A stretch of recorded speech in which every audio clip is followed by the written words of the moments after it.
Shalom to all my dear friends. நீங்க சந்தோஷமா இருப்பீங்க, நான் கர்த்தருக்குள்ள விசுவாசிக்கின்றேன். இந்த நேரத்துல, இந்த நாளிலே கர்த்தர் அவருடைய வார்த்தையை நமக்கு நினைப்பூட்டுகிறார். ஏன்னா இத்தனை நாட்களும் கர்த்தர் நம்மை ஆசீர்வதித்திருக்கிறேன், ஆசீர்வதிக்க போகிறேன் என்று நமக்கு உணர்த்தினார்.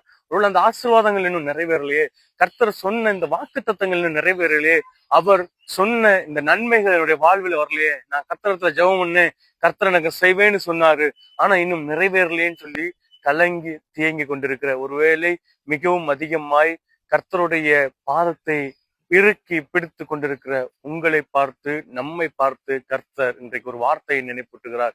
ஏன்னா நம்முடைய வாழ்வில அநேக நன்மைகளை நாம் கண்டிருப்போம். ஆனாலும் கர்த்தரிடத்திலே நாம் அநேக விண்ணப்பங்களை வைக்கும் பொழுது இன்னும் சில நன்மைகள் நமக்கு கைகூடவில்லைன்னு சொல்லி நம்ம கலங்கி கொண்டிருப்போம். நிறைவேறுமா நிறைவேறாதா என்கிற ஒரு சூழ்நிலையில் நாம் இருப்போம். இன்றைக்கும் கர்த்தர் நினைப்பூட்டுகிறது என்ன அப்படின்னா, நம்மை அழைத்தவர், நம்மை பரிசுத்தர்களாக்கினவர், நம்மை இரத்தத்தினாலே கழுவினவர் உண்மையுள்ளவர்.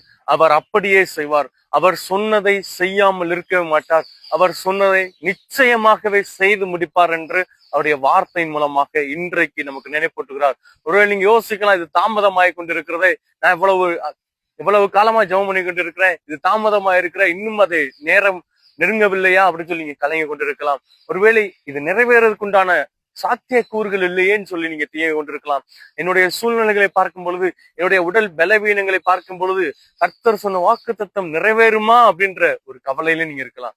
ஆனால் நம்மை அழைத்த தேவன் உண்மையுள்ள தேவன், அவர் சொன்னதை செய்து முடிக்கிற தேவன்.